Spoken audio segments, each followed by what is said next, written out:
thank you again for speaking with us today, being with us today. So we're just going to introduce ourselves. I'm Stanley Miller, and I'm Lorenna. Nice to meet you. yeah, so we're both CMA grad assistants, and in recognition of Black History Month, we wanted to reach out to certain faculty members who can shed some light on some of their work and some questions that we just had to really dive into, the theme of like race and liberty, and just relative themes that are very important when we talk about Black History Month. So thanks again for it's my pleasure. having us. Yeah. Hope I can offer some value. I'm sure you can. Thank you so much. Thank you. I just want to sort of give you a chance to introduce yourself to those that may not know you. So yes, I'm Lee Baker, and Duke is celebrating its 100 years, and I like to say I've been around for a quarter of it. So I've been here for over 25 years in culture anthropology and African American studies. And I also kind of have relationships or appointments in linguistics and sociology, and I am also this week my peers are celebrating the 25th anniversary of my book called From Savage to Negro that has still selling, which Wow. It's on the history of anthropology and the African American experience. And so I feel very honored by the fact that now my students are teaching it and stuff like that. So. Wow, that's very profound. That's amazing. Yes. And actually, if we've got it here, one of my also favorite things about Duke University is teaching students, and I've had the opportunity to teach many students over the years that have gone on to become professors and authors, and this is my famous bookshelf. So these are all my former students. Oh, wow. Wow. Look at that. I collect their books. Wow. That's amazing. Wow, that is amazing. Amazing That is legacy. amazing. So you said you've been at Duke for 25 years. Yes. Yes, and we saw that you went to. I was hired when I was 12. Wow. I'm feeling my age. I'm just saying. So I guess we'll dive right in. I know Lorenna.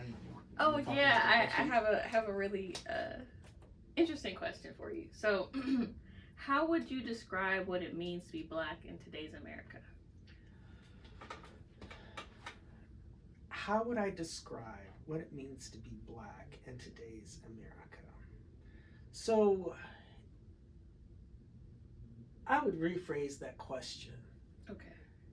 Because it's how to be Black in the world, because being Black in Costa Rica is really different than being Black in the United States, which is different than being Black in Ghana, which is being different than South Africa, and us.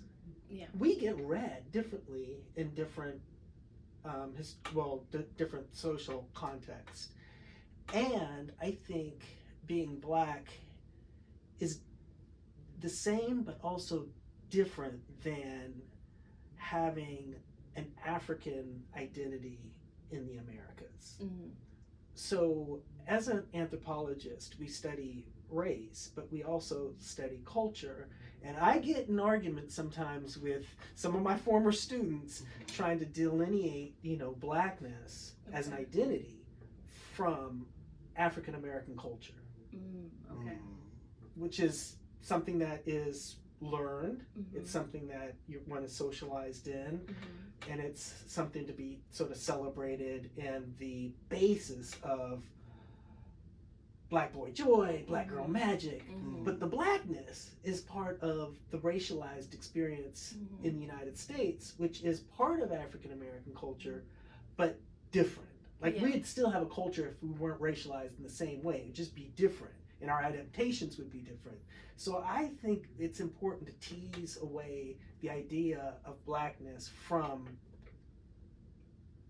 Well, I mean, it's complicated because it's part of the culture too. It's complicated, yes. Yeah. But I always want to say, we've got to just be careful and say that it's more than just the racialized being. It's about culture, it's about heritage, it's about history, and the like. Right. And even you talk about like, I think you mentioned the word adaptation, right? Adapting, but even with that, there's still certain elements we pull from as from in the diaspora, right? So it's pretty interesting. Even though we adapt based on our environment, there's so many elements that we all pull from the diaspora. possible. That's really interesting. So like I said, it's a complex Mhm. discussion. But I want to dive into your article, The Racist Anti-Racism of American Anthropology. And one thing that stood out to me, you talked about Franz Boas in 1909. He determined that there was no racial difference among Eastern and Southern Europeans from other Europeans, right? And then you said the next year he was invited to the NAACP conference in 1910 and encouraged assimilation and encouraged black folks to whiten their lineage essentially, right? And this makes me think about white supremacist ideals in the context of black institutions, right? Because to be at the NAACP conference and to encourage, and you basically what you said was that his research and advocacy was anti-racist, but his promotion of assimilation was racist. So do you think, or do you see remnants of white supremacist ideals in black institutions dedicated on the surface to liberate black folks, black communities? Do you see remnants of white supremacist ideals, right? Remnants. Oh, do you see? I think alive and well. Okay. So this was a fun article to write. I've written a lot about Boas, and I kind of finally had the courage to tackle this very kind of controversial piece. I mean, Franz Boas does a lot of work and important work in terms of fighting against sort of white supremacy in science and saying that the anthropology of the day really tried to make the argument that African Americans, Native Americans, everyone but white folks were less than, they were inferior than the hierarchy of white. So, and he does that work and he does it hard. What he also did at the time was show that there was no difference between different racialized white groups, because Southern Europeans and Eastern Europeans and Jewish people were racialized as not quite white. And he was like, he actually does the research to, measuring people's heads. Like, no, it changes really quickly, and these things are just fallacies, and the data doesn't hold up. But the downside of that is that then he says, okay, so there's no racial divisions within whatever the white sort of race was, but then there are differences between whites and Native Americans and blacks. And he says those we just have to acknowledge that there's some sort of difference in terms of head size and phonology and all this sort of stuff, which was bad. So that was it was anti-racist to sort of say, there is no racial differences between Russians and people from England. But then it sort of then reified the differences between Asians and blacks.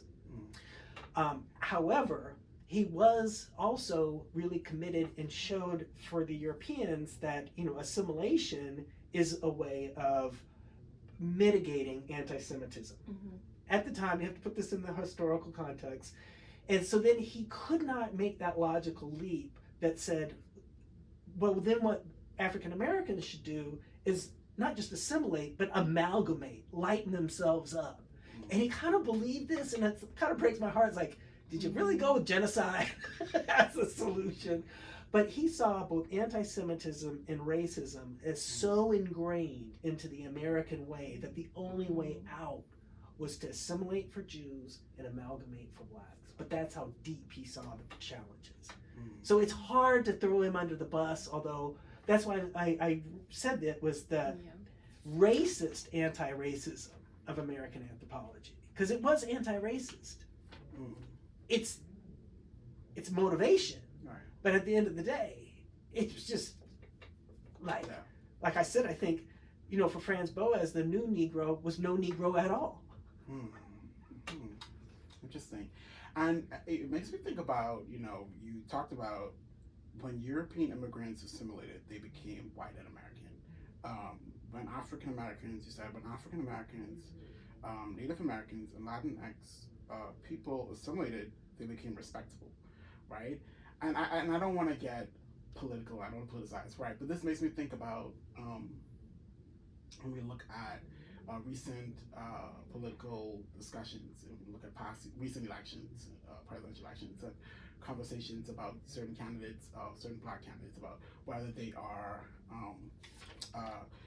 American or whether they are Black American. And Right. you talk about when you think about That was the a discussion. good The discussion about Acceptable. It's true. the discussion about Barack Obama or Kamala Harris, you know, these type of discussions, right? Now, these type of discussions are brought up usually, you know, when it comes to Black candidates. Not to say that historically there hasn't been conversations about ethnicity, about white candidates, because we did historically, like, there was discriminatory statements about, like, JFK being Irish Catholic, right? But we see in recent events, like, you know, these are discussions about Obama and Kamala Harris, right? But also we see, you know, this is coming aside, that's a part of candidates like Trump, who also is a descendant of you know, immigrants, right? German and Scottish immigrants. Well, do you have an explanation for this attitude that seems to be more geared towards Black candidates? Because I didn't remember seeing a lot of discussion on, like, oh, Trump's heritage or Trump not being white American. So what do you think maybe the root of this attitude? Like, where does this attitude come from? I think it has a lot to do with the overlap beginning with the signing of the Constitution with whiteness and citizenship. Because in order to be a citizen, you had to be a free white person. That means all Asians can't even apply for naturalized citizenship. And then there were enslaved Africans, but no one was really thinking about them in terms of citizenship, particularly after the Dred Scott case that sort of ripped citizenship away from African Americans leading up to the Civil War. And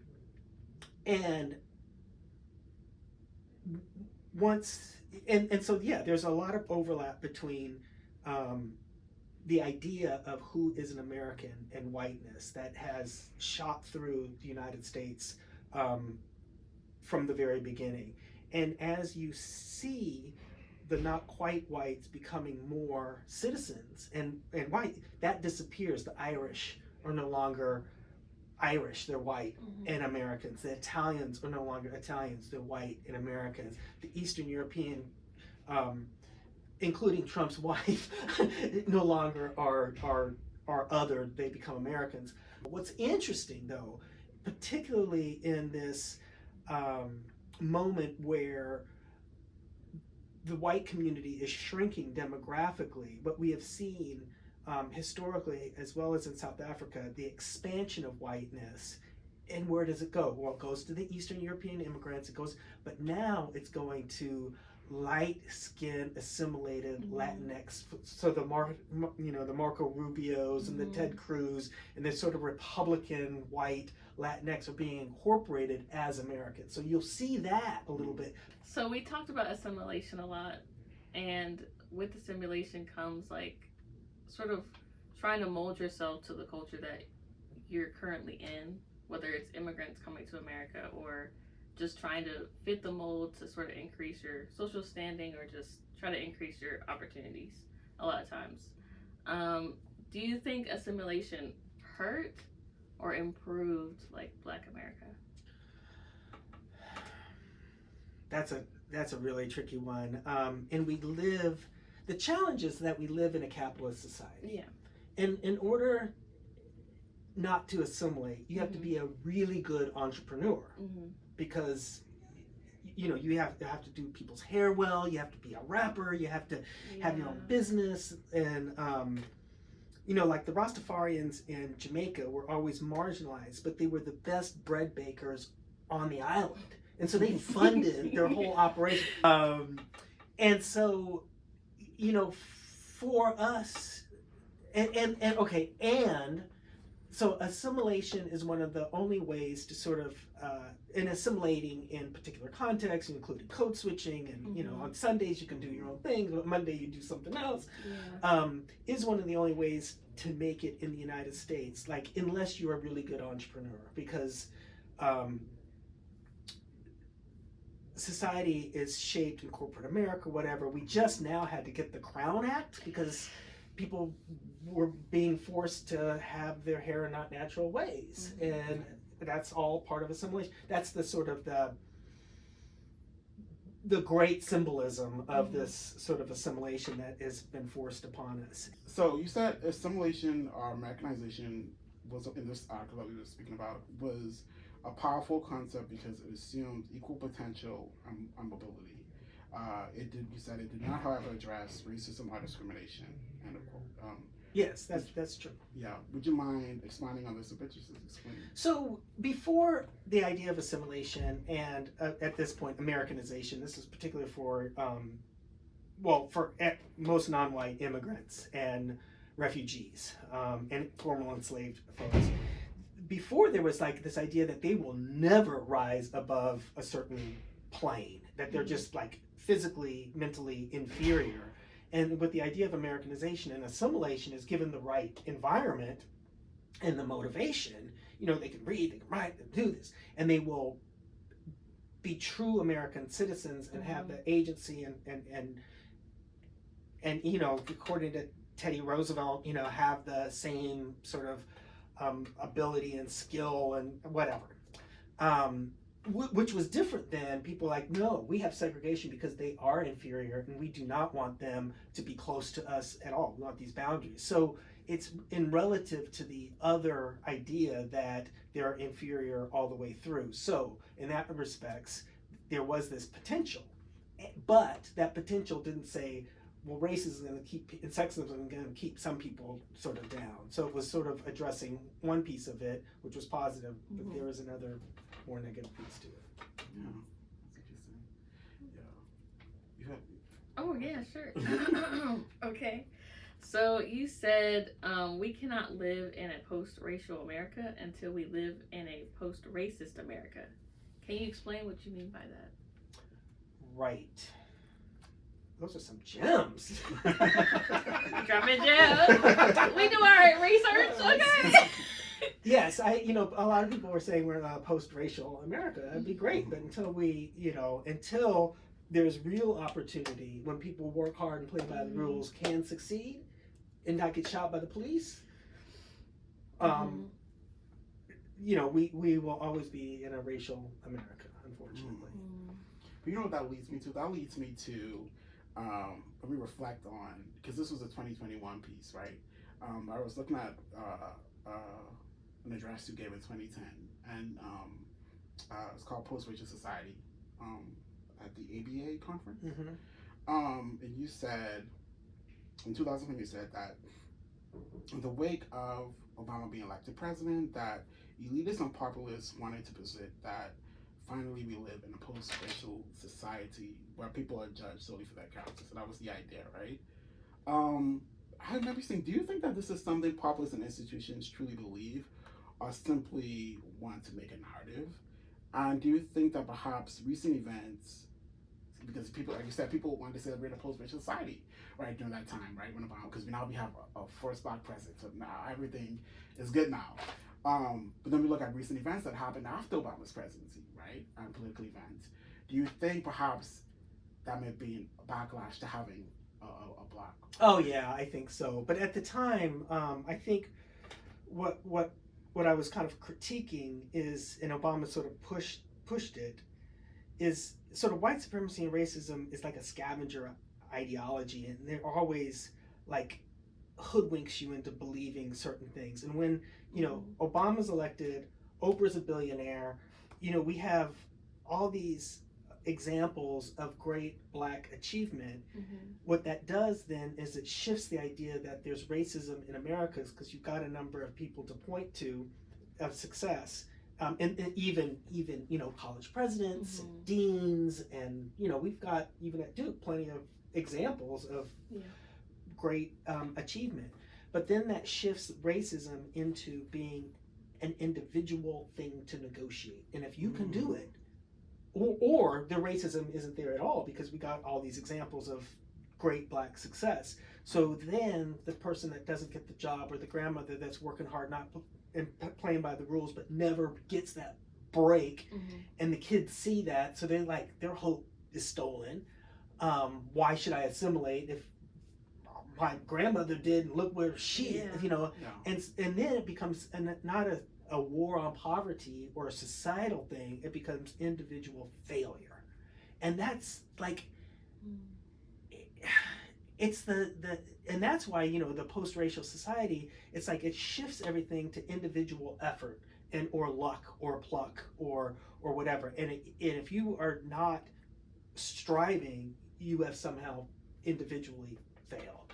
It's the inverse of that is, if you look at prisons, the majority are Black Latinos, but there's enough whites there to say it's not racist. Look at those white motorcycle drive, whatever. Right. It's merit based, it's individual based. Right. Because if it was just racist, you wouldn't have so many white people in jail. Do you think it's like gaslighting, perhaps, and just because like it makes me think, because you talked about like how the terms and condition of race in America are always changing, right? And power racism still extracts its the violence with as much as with just as much violence, right? And in some areas more punitive vengeance, you said, right? So it seems like you're speaking to like the evolution of racism, maybe. Am I right there? Like, well, no, I think it does. Like I said, it's scavengers, always changing, and right. what racism looks like today is not what it looked like 50 years ago right. or 150 right. years ago, but it's still there. It's still there. And it's like this, like you said, like it seems to be like this gaslighting. But if the, if you don't have that anymore, like we had a Black president, so right. everything is fine now. So it's not gaslighting. What it is, and Americans have been great at it. It's like rationalization. Okay. Yeah. Like a psychologist, like you're rationalizing. Okay. It's kind of old fashioned. Like we are telling ourselves a story to rationalize that we can hold on to these pillars of democracy right. and believe in equality, freedom, liberty, and justice, right. while systematically denying it from many people. Because the intent is still to protect power and protect privilege, but it's just like in today's society, how you're able to, what's deemed acceptable to do that just looks different now, right? So you can't. Racism had to have evolved, right? Because we had the Civil Rights Act passed. Like certain things you can't overtly do, but you still can implement practices that still protect that privilege and protect that power that you that was the agenda to do before the Civil Rights Act. So it's interesting that you speak of that. That's really interesting. And also a question I want to ask you, because we talk about institutions and anthropologists have implemented practices with the very best, institutions, and sincere commitments to social justice, but became disruptive and destructive. You said many institutions and departments are rethinking how they can be more intentional in developing anti-racist practices, policies, and procedures. Do you think, and end of quote, do you think that perhaps institutions, just generally, right, whether it be corporate America, K-12, education systems, governments, higher education, however, whatever it may be, do you think when we look about like inclusion and social justice and equity and these initiatives to facilitate those, do you think that some of these practices that have been implemented actually facilitated violence towards minority subjects, people of color? Well, it sure hasn't, like Florida, right? In terms of the legislature and also the LGBTQ community there, and the sort of the don't say gay. There's a lot of laws and stuff there, and as well as gutting out, making it like illegal to do DEI in state institutions. Right. So I just think there's been a huge backlash. But again, particularly with the Supreme Court and affirmative action, but I always go back to this sort of cynical piece on this, and this is something at Duke we're sort of grappling with now. How do we maintain a diverse incoming class when you can't look at race and admissions? But part of that, and I think they're connected, so the backlash on DEI initiatives and affirmative actions basically happened at the same time. But where I really find that, again, ironic is that our service academies, West Point, Annapolis, Air Force, they got a waiver. They can look at race. They can do affirmative action because they feel like it's important for national security. Well, it is. It is. For leadership in general. So it's the sort of cynicism that the highest level, like the Supreme Court, understood the importance of having a diverse group of officers in the military, overseeded having a diverse group of leaders in the country. Like, that's about it. And so, to me, yeah, it's had a kind of perverse backlash, but I think it's also had a greater conversation for some institutions. So then it becomes even more bifurcated, and it becomes very acrimonious. We're seeing it in Congress. We're seeing it in the state schools. It's kind of a hot mess, frankly. But even when we look at practices, initiatives that are put in place with an intent to facilitate equity and social justice, how these policies lack cultural competence to the degree that actually produce violence towards subjects, because maybe I don't know. I mean, I think you're CMA at Duke's trying to do a pretty good job. Yeah, we're I'm doing it. I'm trying. I'm just saying that because who is putting in place these policies? Is there enough cultural competence? Are diverse groups of people implementing or being part of the conversations, right? So I guess that's what makes me think about. Yeah, I mean, I don't know. I think about I just know Duke very well, and I know we've been really deliberate and intentional for 30 years. Really, we just had the 25-year anniversary of the John Hope Franklin Institute, and Carla Holloway and Kathy Davidson were the sort of the founding directors, and they were reflecting, over the 25 years how much Duke has changed and has been committed to some of these issues, including having CMA, Mary Lou, African American Studies flourish, and part of this interdisciplinary approach towards sort of learning and research. So I don't know. I mean, it's mixed bag. I mean, I've been a professor for many years, but I was part of the administration and put in a lot of these programs, and really proud that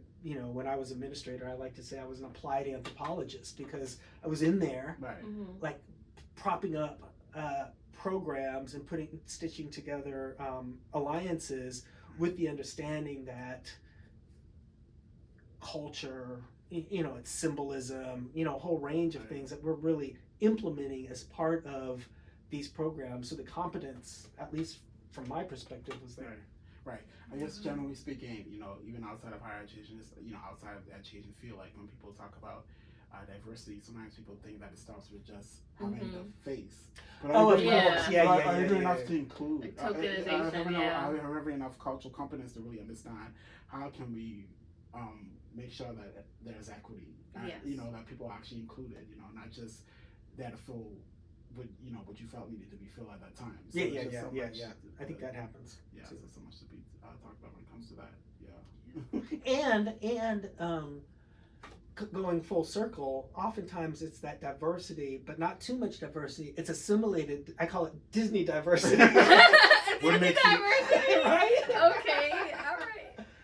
Yeah, because it's assimilated. Oftentimes light skin. Oftentimes respectable, and that gives a veneer of diversity, which is a good thing. But it's we had to put that Crown Act in there for a reason. Right. Have to pass legislation. Diversity within bounds of what makes the dominant, gaze comfortable. Exactly. Culture comfortable. That's interesting. Yeah.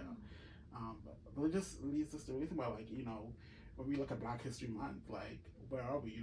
We still there's still so much more to be discussed. All this just makes us think about that. Yeah. I'm trying to think. When did Black History Month begin? Was it about 100 years ago, right?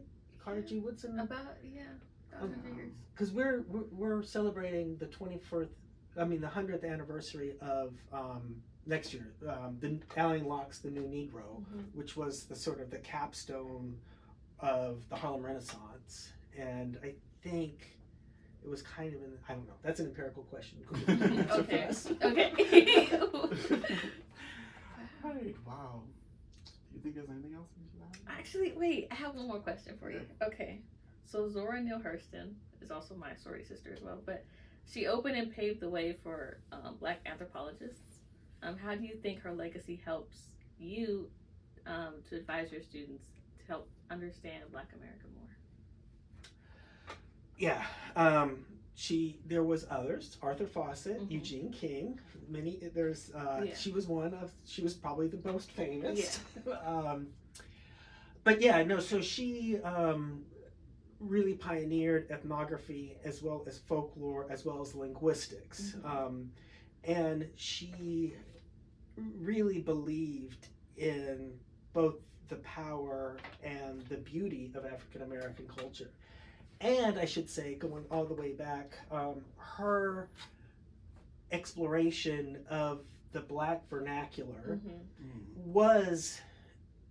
is a direct through line to our hip hop, rap, 21 Savage. Yeah. I mean, there is, like, when they say hip hop is 50 years old, it went all the way back to that poetry, that folklore, the storytelling, the shit talking, the trash talking, the booty shaking. I mean, it goes all the way back. And she had documented that in really kind of compelling ways.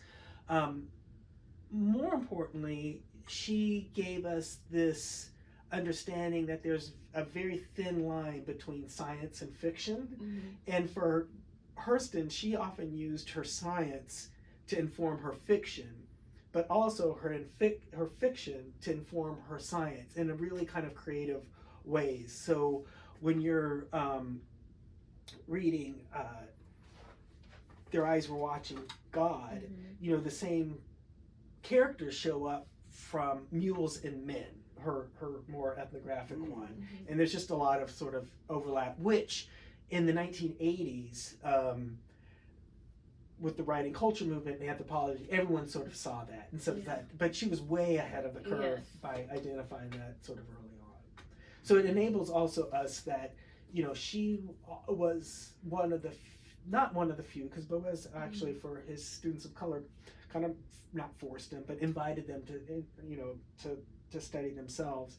But for years, there was this idea that you had to have some distance between your subject matter. So if you were from rural South Carolina, you shouldn't go study people from rural South Carolina because you cannot be objective.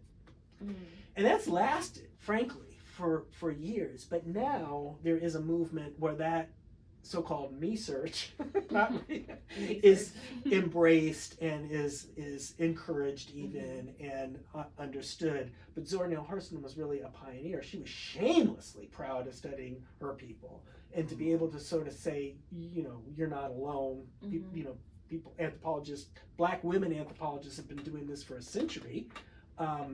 It's encouraging and empowering to some of my students. Interesting. Yes, that's great. All right. Well, should we end it? Yeah, thank you so much. This was great. Thank you so much.